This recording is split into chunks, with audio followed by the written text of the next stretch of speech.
ET now स्वदेश पर मैं हूं आपके साथ पूजा त्रिपाठी और आप देख रहे हैं बजट कैबिनेट। हमारी इस खास पेशकश में हम अब बजट की तैयारी करेंगे और बजट से जुड़े जो भी स्टॉक और सेक्टर फोकस में रहेंगे और उसमें आपकी कमाई कैसी हो सकती है इस पर फोकस करेंगे अगले आधे घंटे में।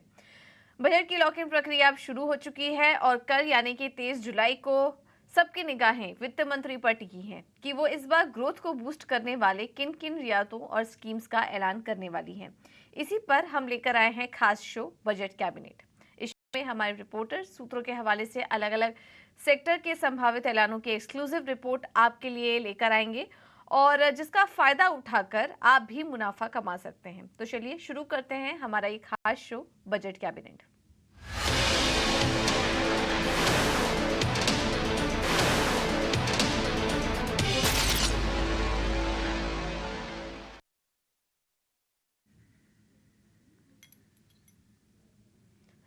तो इस शो में हम चर्चा करेंगे बजट से जुड़े कुछ ऐलानों की और उन ऐलानों के चलते किन किन सेक्टर किन किन स्टॉक्स पर आपको नजर रखना है इस पर भी आगे चर्चा होगी और हमारे एक्सपर्ट हमारे साथ जुड़ेंगे जो कि आपको बताएंगे कि कहां पर आपको नजर रखनी है।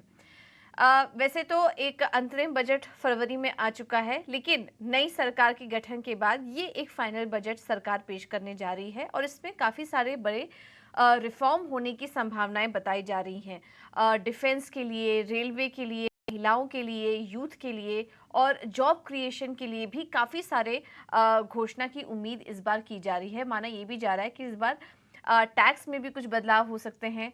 लोगों के हाथ में, टैक्स पेयर के हाथ में डिस्पोजेबल इनकम भी बढ़ सकती है। तो उससे भी जुड़े कुछ स्टॉक्स किन सेक्टर्स पर आपको नजर रखनी है इस पर आगे चर्चा करेंगे। हमारे साथ इस चर्चा में पेश हैं एसबीआई सिक्योरिटी से सनी अग्रवाल। सनी जी, बहुत बहुत धन्यवाद आपका आज समय देने के लिए। और इसके अलावा हमारे 3 रिपोर्टर भी हमारे साथ जुड़ेंगे। प्रकाश प्रियदर्शी, समीर दीक्षित और सुमित चतुर्वेदी भी बजट की एक्सक्लूसिव डिटेल्स लेकर आपके सामने आएंगे। साई जी, पहले आपके पास आएंगे। पहले भी हमने इस चर्चा को किया था, लेकिन खबरें इतनी सारी है और इन्फॉर्मेशन इतनी सारी निकल कर आ रही है कल के बजट को लेकर कि वो जो चर्चा है वो उस दिन पूरी नहीं हो पाई थी। लेकिन आज थोड़ा आगे इस चर्चा को और बढ़ाएंगे और आपसे ये भी समझना चाहेंगे कि अब हम काफ़ी समय से, पिछले 2 महीने से बजट की बात, जब से नई सरकार आई उसके बाद से जो नया डिस्कशन शुरू हो चुका था वो बजट का था और अब वो फाइनली द डी डे आ चुका है, अब हम सबके सामने है।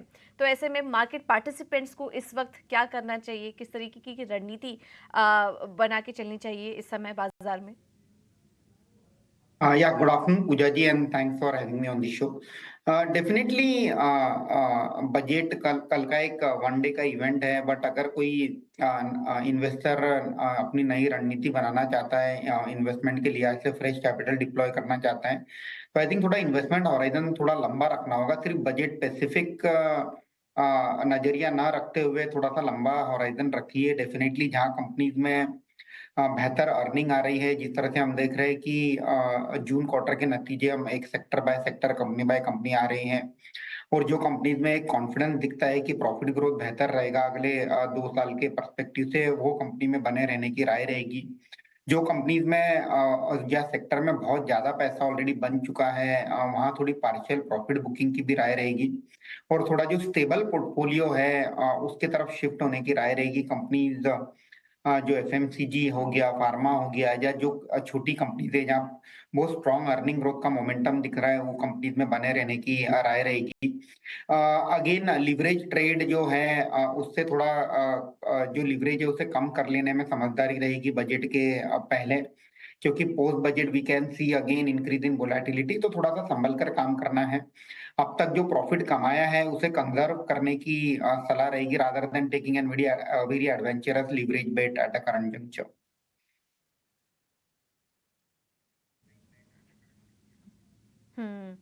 बिल्कुल। तो अभी से, क्योंकि अब बजट सामने ही आ चुका है, कुछ कुछ अनाउंसमेंट काफ़ी एक्सपेक्टेड हैं कि ये तो आने ही हैं। हो सकता है इससे जुड़ी घोषणाएं हों। हमारे रिपोर्टर्स कुछ एक्सक्लूसिव जानकारी लेकर आएंगे, उस पर हम आगे बात भी करेंगे। लेकिन अब आपको यहाँ से नज़रिया रखना है लॉन्ग टर्म के लिए। जो भी सेक्टर, जो भी स्टॉक्स आपको आज के लिए सुझाए जा रहे हैं, उनमें थोड़ा लॉन्ग टर्म विजन लेके चलिए। शॉर्ट टर्म के लिए आपको सलाह नहीं दी जा रही है। लॉन्ग टर्म के लिए इसमें आप खरीदारी करिए, तो जिसमें आपको काफ़ी फ़ायदा हो सकता है।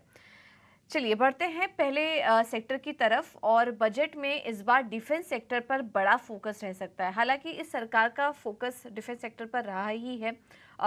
डिफेंस सेक्टर के स्वदेशीकरण पर भी इस सरकार का काफ़ी ज़्यादा फोकस रहा है और इस बजट में ही माना जा रहा है कि कुछ बड़ी घोषणाएं हो सकती हैं। तो क्या घोषणा हो सकती है, इसकी एक्सक्लूसिव जानकारी लेकर सुमित चतुर्वेदी हमारे साथ जुड़ चुके हैं। सुमित बताइए, इस बार डिफेंस सेक्टर को लेकर क्या कुछ बड़े ऐलान संभव है बजट में? हालात को देखते हुए रक्षा क्षेत्र एक ऐसा क्षेत्र है जिसकी किसी भी तरह से उपेक्षा नहीं की जा सकती है। इसलिए अब ये पूरा जो समझ में आ रहा है कि बजट में रक्षा क्षेत्र के लिए भी कुछ ऐलान हो सकते हैं। कुछ भारतीय छोटे उद्योगों के लिए भी होगा उसमें, क्योंकि रक्षा क्षेत्र का बजट बड़ा होता है, इससे छोटे उद्योगों को बढ़ावा मिले, ये एक बहुत बड़ी चीज देखने वाली होगी। एसएमई सेक्टर इसके लिए मुख्य चीज होगा। स्टार्टअप्स भी बढ़ावा मिले, इसलिए उनके लिए भी कुछ स्कीम हो सकती है डिफेंस में। पर कुल मिलाकर कहें तो डिफेंस एक अच्छा खासा पूरा जो है कह सकते हैं एक चंक लेगा बजट का। उसमें बढ़ोतरी भी शामिल है। बजट की वजह से ही डिफेंस को अच्छा पैसा मिलेगा और उससे रक्षा क्षेत्र के हथियारों को खरीदने में और रक्षा को ज्यादा पुख्ता बनाने में उसके लिए मदद मिलेगी। रक्षा क्षेत्र का ऐसा पूरा मुद्दा है जिसपे दुनिया भर में की निगाहें हैं। यूक्रेन और रशिया में लड़ाई चल रही है, इजरायल में तनाव है। इस सब को देखते हुए रक्षा क्षेत्र में बहुत अच्छा कह सकते हैं कि बजट में उसके लिए एक अच्छा जो पार्ट है, पोर्शन रखा जाएगा और उसकी काफी ही उम्मीद है।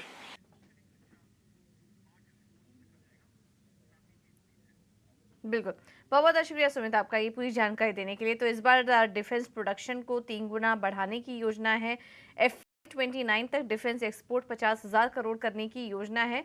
छोटे प्राइवेट जो इंडस्ट्रीज़ हैं उनके लिए नई स्कीम आ सकती हैं इस बार के बजट में और डिफेंस एक्सपोर्ट को के नियम को और आसान बनाया जा सकता है। तो ये कुछ बड़ी घोषणाएँ इस बार डिफेंस क्षेत्र से जुड़ी हो सकती हैं। सनी, आपसे समझना चाहेंगे, आप क्या एक्सपेक्ट करके चल रहे हैं इस बार डिफेंस सेक्टर को लेकर? कितनी एक्साइटमेंट रहेगी, क्या कुछ बड़े ऐलान हो सकते हैं और इस सेक्टर से जुड़ी किन कंपनियों पर नजर रखनी चाहिए? या डेफिनेटली आई थिंक जो डिफेंस स्पेंडिंग को लेकर के गवर्नमेंट का जो फोकस रहा है पिछले 3-4 सालों में काफी हेल्दी रहा है। और स्पेशली जहाँ ग्लोबल एनवायरनमेंट थोड़ा अनसर्टन है, हम देख रहे हैं कि ग्लोबली जो ट्रेंड रहा है वो रहा है कि डोमेस्टिक प्रोटेक्शनिज्म की ओर रहा है और गवर्नमेंट का जो बढ़ावा है वो है कि सेल्फ सफिशिएंसी को लेकर हम देख रहे हैं कि जो इंपोर्ट का डिपेंडेंस है गवर्नमेंट कम करना चाहती है और जो डोमेस्टिक कंपनीज हैं उन्हें सपोर्ट कर रही है by delisting many import related item. तो उसके चलते काफी सारी छोटी कंपनीज को एक बेनिफिट होते हुए दिखेगा। बट अगेन हॉराइजन थोड़ा सा मीडियम टू लॉन्ग टर्म का होना चाहिए, क्योंकि कोई भी डिफेंस प्रोडक्ट का जो एग्जीक्यूशन का समय होता है वो थोड़ा लंबा होता है। पहले ऑर्डर मिलती है गवर्नमेंट से, उसके बाद एग्जीक्यूशन होते होते 2 से 3 साल का समय भी निकल जाता है। तो अगर एक कंपनी जो मुझे चूज करना होगा at a current juncture from a defence space is Zen technologies, ZEN Zen technologies करके कंपनी, हैदराबाद बेस्ड कंपनी है जो वॉर रिलेटेड सिमुलेटर्स बनाती है। और रिसेंटली इन्होंने अपने 4 रोबोट्स भी लॉन्च किए थे, जिसके चलते हमें लगता है कि कंपनी का जो फ्यूचर है काफी ब्राइट है। और अगर कोई लॉन्ग टर्म इन्वेस्टर है तो डेफिनेटली 900 के प्राइस टारगेट से लॉन्ग टर्म पोर्टफोलियो में ग्रेजुअली ऐड कर सकते हैं। जरूरी नहीं है आज ही ऐड करना है। मे बी बजट का इवेंट पास हो जाए, उसके बाद वोलेटिलिटी एक बार एब्जॉर्ब हो जाएगी, उसके बाद भी कर सकते हैं, क्योंकि ये लॉन्ग टर्म की कॉल है, शॉर्ट टर्म की नहीं है।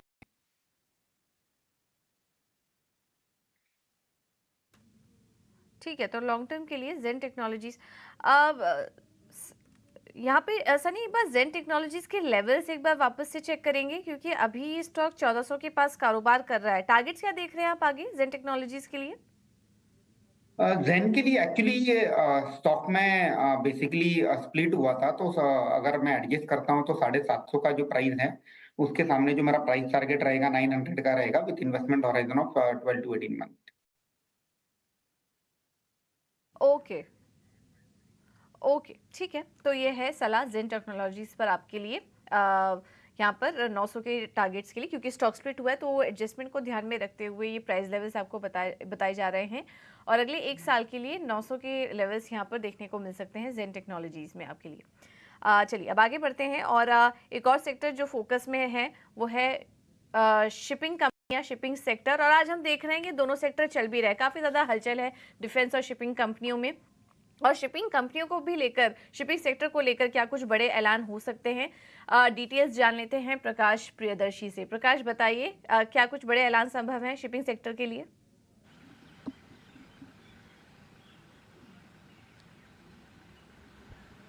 यस, देखिए, शिपिंग सेक्टर के लिए कुछ इम्पोर्टेंट ऐलान पॉसिबल है, जैसा कि हमें सूत्र बता रहे हैं। खासकर सरकार ये चाहती है कि शिपिंग सेक्टर में आत्मनिर्भर भारत अभियान का जो टारगेट है वो अचीव किया जाए, और इसके लिए शिप्स की जो मैन्युफैक्चरिंग है वो देश के अंदर ही हो। इस बात को ध्यान में रखते हुए स्पेशल फंड का ऐलान हो सकता है। मैरीटाइम डेवलपमेंट फंड की घोषणा हो सकती है, जिसके जरिए जो डोमेस्टिक कंपनीज हैं उनको इंसेंटिव्स दिया जाएगा ताकि वो शिप्स की मैन्युफैक्चरिंग देश के अंदर ही करे। इसके अलावा कुछ और प्रस्ताव हैं जो कि शिपिंग मिनिस्ट्री ने वित्त मंत्रालय को सौंपे हैं, जिसमें कि हरित नौका स्कीम के ऐलान की बात की गई है, जिसके जरिए सरकार फाइनेंशियल इंसेंटिव्स देगी, खासकर उन शिप्स के और ऑपरेटर्स को जो कि शिप्स के ऑपरेशन के लिए ग्रीन एनर्जी का इस्तेमाल कर रहे हैं। तो इसके लिए भी एक प्रस्ताव दिया गया है। साथ ही साथ शिपिंग सेक्टर में R&D पर इन्वेस्टमेंट हो, कंपनियों को इसके लिए कैसे एनकरेज किया जाए, इससे संबंधित ऐलान भी संभव है। तो इससे संबंधित जो प्रस्ताव हैं शिपिंग मिनिस्ट्री की तरफ से वित्त मंत्रालय को सौंपे गए हैं। कल बजट पेश होना है, और जिस तरह के इंडिकेशंस हमें मिल रहे हैं उसके हिसाब से हम ये कह सकते हैं कि सरकार आगामी बजट में शिपिंग सेक्टर के लिए कुछ अहम ऐलान कर सकती है। जी,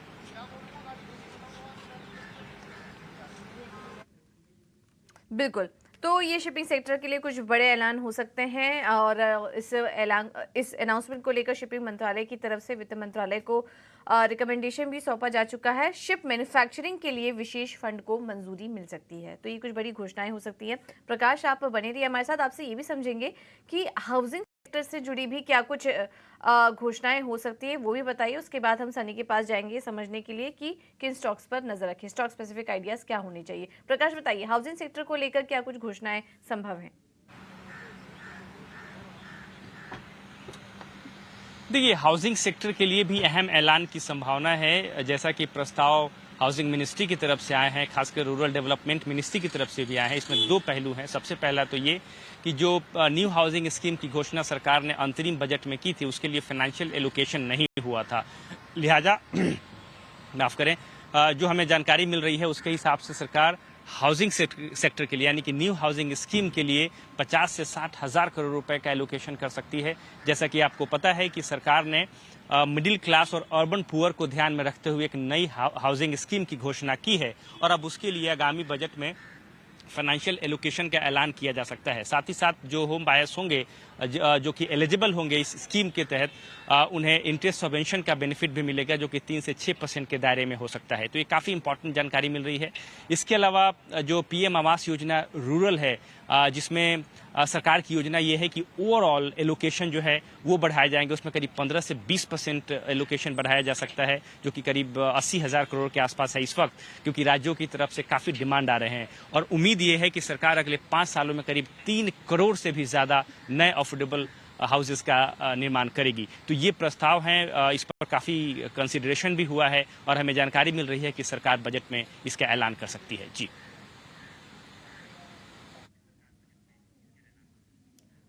बिल्कुल। तो नई हाउसिंग स्कीम के लिए बड़े आवंटन होने की संभावना, और हाउसिंग सेक्टर भी फोकस में रहा ही है, इससे जुड़ी भी कई सारी बड़ी घोषणाएं हो सकती हैं।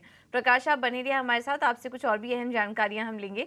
लेकिन अब चलते हैं सनी के पास। सनी बताइए, शिपिंग और हाउसिंग सेगमेंट में कहाँ पर नजर रखनी चाहिए? अगर मैं हाउसिंग सेक्टर की बात करता हूं तो मुझे लगता है कि इसे प्ले करने का एक तरीका हो सकता है हाउसिंग फाइनेंस कंपनीज, और PNB हाउसिंग फाइनेंस ये कंपनी हमने चूज की है। हमने देखा था कि कंपनी जो है FY24 में एक kind of turn around performance हमने देखा था। बैक ऑन ग्रोथ की जो ट्राइजेक्टरी है फिर से रिवाइव होते हुए दिख रही है PNB हाउसिंग में। और अगर आप लोन बुक का कंपोजिशन देखोगे तो 97% लोन बुक रिटेल के ओर से आता है। और अगर बजट में कोई भी पॉजिटिव अनाउंसमेंट आती है पर्टेनिंग टू हाउसिंग सेक्टर, तो मुझे लगता है कि housing finance companies like PNB housing can be one of the key beneficiary. At the same time अगर मैं कंपनी स्पेसिफिक डेवलपमेंट की बात करता हूँ तो रिसेंटली हमने कंपनी के क्रेडिट रेटिंग अपग्रेड भी होते हुए देखी थी, जिसके चलते कॉस्ट ऑफ फंड कहीं ना कहीं कम होते हुए नजर आएंगे अगले 3 से 4 क्वार्टर में। और अल्टीमेटली मुझे लगता है कि ROA और ROE है, इसमें भी अगले 2 साल में अच्छे खासी इंप्रूवमेंट देखने मिलेंगे। तो 950 के टारगेट से medium to long term portfolio में ऐड किया जा सकता है। और रही शिपिंग की बात, तो शिपिंग में मुझे लगता है कि post election outcome already stocks में एक अच्छी खासी रैली हमने देखी है across the board, whether it is GRSE, Cochin या मडगांव डॉक। तो काइंड ऑफ मुझे लगता है कि despite of good announcement in the budget, थोड़ा हम प्रॉफिट बुकिंग का ट्रेंड भी हम शिपिंग कंपनी में आते हुए देख सकते हैं। हालांकि post budget announcement in case there is a profit booking, then one can add Cochin Shipyard in a portfolio. Then again थोड़ा सा होराइजन यहाँ लंबा रखना पड़ेगा शिपिंग कंपनी में, क्योंकि ऑलरेडी स्टॉक जो पहले 7 या 8 के पी मल्टीपल पे चलते थे, वो सब अब बढ़ करके 40-45 के प्राइस टू अर्निंग मल्टीपल पे ट्रेड हो रहे हैं। तो थोड़ा सा वैल्यूएशन का डिस्कम्फर्ट लगता है शिपिंग कंपनी को लेकर।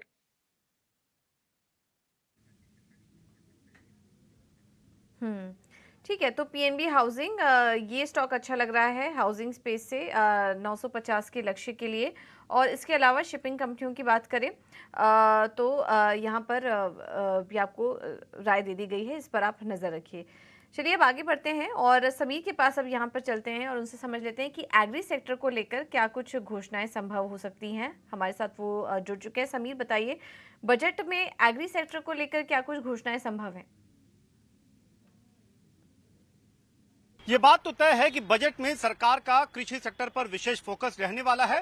सूत्रों की माने तो वित्त वर्ष 2024-25 के लिए जो बजटीय आवंटन एग्रीकल्चर सेक्टर के लिए रह सकता है वो तकरीबन 1,60,000 करोड़ रुपए के आसपास रह सकता है, जो पिछले साल की तुलना में 25% के लगभग 25% ज्यादा रहेगा। हालांकि जो डिमांड गई थी एग्रीकल्चर मिनिस्ट्री की तरफ से वो तकरीबन 2 लाख करोड़ रुपए या इससे ज्यादा की थी। लेकिन जो ज्यादा प्रायोरिटी एरिया रहने वाला है वो है दलहन पर, पल्सेस पर। सूत्र ये बता रहे हैं कि सरकार एक नई नीति के साथ सामने आ सकती है, ताकि उस नीति के जरिए साल 2027 तक दलहन के मामले में, दालों के मामले में देश को आत्मनिर्भर बनाया जा सके। यानी कि सेल्फ रिलायंस भारत की तरफ उस नीति को अमली जामा पहनाया जाएगा। जो पल्सेस का कल्टीवेशन है, जो उसका पैदावार क्षेत्र है, उसको बढ़ाने पर सरकार ज्यादा जोर दे रही है और बाकायदा इस दिशा में कदम उठने शुरू हो गए हैं। और इसको प्रोत्साहित करने के लिए बाकायदा सरकार इस पर भी आगे बढ़ेगी कि जो किसान दलहन की उपज करते हैं और वो इस तरफ शिफ्ट होते हैं, तो उनके एश्योर्ड ऑफटेक, उस दालों को सरकार एश्योर्ड ऑफटेक करेगी, खरीदेगी और इसके लिए सरकार किसानों को प्रोत्साहित भी करेगी। हालांकि किसानों को अगर वो मान लीजिए चावल की खेती करते हैं और वो दलहन की तरफ शिफ्ट होते हैं, उड़द दाल या तूर दाल की तरफ वो पैदावार को अपनाते हैं, तो उनको सरकारी पोर्टल पर रजिस्टर करना होगा और फिर उनकी जो भी पैदावार होगी सरकार उसको एश्योर्ड ऑफटेक के तहत खरीदेगी। इसके साथ ही साथ सरकार एडिबल ऑयल की जो इंपोर्ट है इसको कम करने पर भी जोर दे रही है।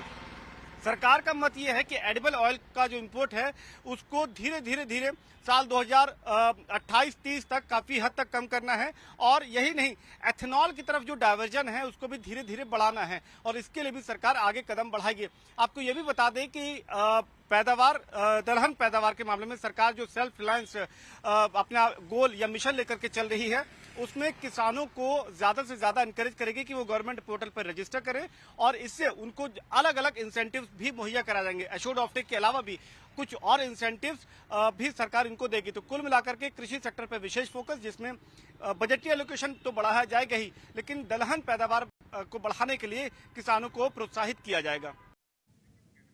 बिल्कुल, थैंक यू समीर, आपका ये पूरा अपडेट देने के लिए। और देखिए, एग्री सेक्टर से जुड़े जो संकेत थे वो वित्त मंत्री अपने अंतरिम बजट में ही दे चुकी थी। उनका कहना था कि 4 सेगमेंट पे उनका फोकस काफ़ी ज़्यादा रहेगा। किसान, गरीब, महिला और यूथ, इन पर काफ़ी ज़्यादा फोकस रहेगा। तो एग्री सेक्टर को लेकर भी कुछ घोषणाएं बिल्कुल हो सकती हैं इस बार के बजट में। लेकिन इस सेक्टर से जुड़े किन स्टॉक्स पर आपको नज़र रखनी है, इसमें मदद करेंगे हमारी सनी। सनी, बताइए, एग्री सेक्टर पर अगर फोकस करना हो तो कौन सा स्टॉक अच्छा लग रहा है आपको? अगेन एग्री सेक्टर काफी बड़ा सेक्टर है, जहां मल्टीपल क्षेत्र में हम गवर्नमेंट का सपोर्ट इमर्ज होते हुए देखेंगे। हालांकि एक कंपनी जो हमें अच्छी लगती है इसमें, वो है Deepak fertilizer with price target of ₹950। Basically हमने देखा था कि इनका Q4 में कहीं ना कहीं काफी बेहतरीन प्रदर्शन रहा था। कंपनी का जो अमोनिया का जो प्लांट है वो कमर्शियलाइज हुआ है, उसके चलते जो इनपुट कॉस्ट है उसकी उसमें स्टेबिलिटी और प्राइसिंग कम होते हुए दिखेगी। हमारा ये मानना है कि FY25-26 में कंपनी का जो परफॉर्मेंस है ये बेहतर ही होते हुए दिखेगा और इसी के चलते दीपक फर्टिलाइजर को 950 के प्राइस टारगेट से medium to long term portfolio में ऐड करना चाहिए।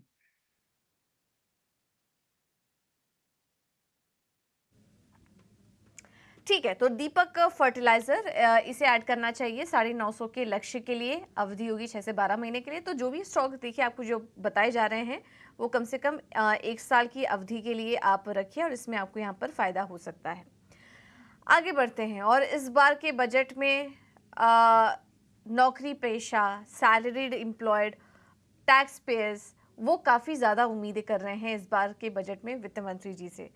तो इस बार ये भी सुनने में आ रहा है कि इनकम टैक्स को लेकर काफ़ी कुछ बड़ी रियायतें वित्त मंत्री दे सकती हैं। क्या अनाउंसमेंट हो सकते हैं, इस पर एक्सक्लूसिव डिटेल्स लेकर हमारे साथ प्रकाश बने हुए हैं। प्रकाश बताइए, इस बार इनकम टैक्स में छूट को लेकर क्या कुछ घोषणाएं ओके, चलिए वो है नहीं हमारे साथ, हमसे संपर्क नहीं हो पा रहा है। लेकिन जो कुछ बड़ी घोषणाएं हो सकती है वो हम आपको बता देते हैं। नई टैक्स रजीम को और आकर्षक बनाया जा सकता है क्योंकि सरकार अब धीरे धीरे फोकस भी कर रही है कि जो टैक्स पेयर्स हैं वो ओल्ड टैक्स रजीम के बजाय न्यू टैक्स रजीम को ऑप्ट करें। अभी तक इतना अट्रैक्टिव उन्हें नहीं लग पा रहा है, इतना आकर्षक नहीं है कि ज़्यादा लोग इसे ऑप्ट नहीं किए हैं। लेकिन कोशिश सरकार की ये होगी कि न्यू टैक्स रजीम को और आकर्षक बनाया जाए जिससे कि ज़्यादा से ज़्यादा लोग न्यू टैक्स रजीम के तहत अब ITR फाइल करना शुरू करें। 5 लाख तक की आय वालों को टैक्स में छूट होने की भी संभावना है। स्टैंडर्ड डिडक्शन सीमा बढ़ाई जा सकती है, इसकी भी मांग काफ़ी समय से चल रही थी। 50,000 मौजूदा है, अब इसके बढ़ाकर इसके जो लिमिट है वो भी बढ़ाने की बात की जा रही है। इसके अलावा नई टैक्स रजीम को बढ़ावा देने के लिए भी बजट में कुछ बड़े ऐलान हो सकते हैं। तो देखना होगा, उम्मीदें तो काफ़ी हैं लेकिन देखना होगा कि इनकम टैक्स को लेकर क्या कुछ राहत इस बार वित्त मंत्री देती है, क्योंकि अगर टैक्स में राहत मिलेगी तो ज़्यादा से ज़्यादा डिस्पोजेबल इनकम एक सैलरीड क्लास के हाथ में आएगी। वो और निवेश के कुछ नए नए एवेन्यूज़ में अपनी प्लानिंग कर सकते हैं, निवेश के नई तरीके से प्लानिंग कर सकते हैं। और जब ऐसा कुछ होता है तो कंजम्पशन रिलेटेड जो स्टॉक्स होते हैं, रियल एस्टेट स्टॉक्स होते हैं, ऑटो स्टॉक्स होते हैं, उन्हें काफ़ी फ़ायदा होता है। तो ये कुछ सेक्टर्स हैं जिन पर आप नज़र रखिए अगर टैक्स में कुछ बड़ी राहत आती है तो, क्योंकि डिस्पोजेबल इनकम यहाँ पर बढ़ते हुए नजर आएगी। सनी, आपका क्या कहना है, टैक्स में अगर बड़ी राहत मिली तो कहाँ फ़ायदा हम देख सकते हैं और इससे जुड़े कोई स्टॉक हैं आप जिन पर फोकस करना चाहिए? या डेफिनेटली मुझे लगता है कि बजट में कहीं ना कहीं जो नीचे के वर्ग के लोग हैं, लो इनकम टैक्स ब्रैकेट के लोग हैं, उन्हें कहीं ना कहीं एक बेनिफिट दिया जा सकता है। अगर मैं इनकम टैक्स के लिहाज से बात करूं तो बेसिकली कंजम्पशन को कहीं ना कहीं बूस्ट करने का की स्ट्रेटेजी रहेगी बजट के थ्रू। और अगर टैक्स रिलीफ मिलता है तो डेफिनेटली जो कंज्यूमर स्टेपल कंपनीज हैं जैसे डाबर हो गया, टाटा कंज्यूमर हो गया, ये सब कंपनीज को मीडियम टू लॉन्ग टर्म के लिहाज से पोर्टफोलियो में कंसिडर किया जा सकता है।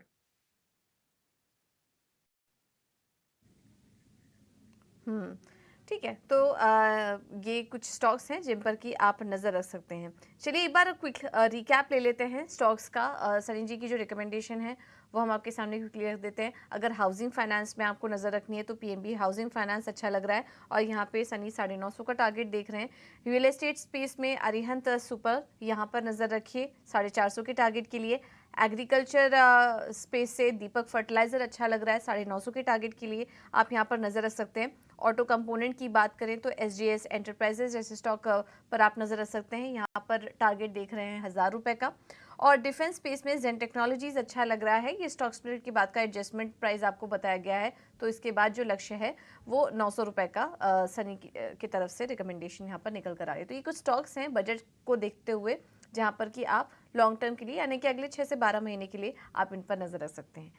ऑलराइट सनी, बहुत धन्यवाद आपका आज कीमती समय हमें देने के लिए। बजट के ठीक एक दिन पहले प्री बजट डिस्कशन आपने हमारे साथ किया, दर्शकों की मदद की कि बजट के पहले और उसके बाद भी कौन कौन से सेक्टर, कौन कौन से स्टॉक्स अच्छे नज़र आ रहे हैं जहां पर कि उन्हें कमाई हो सकती है।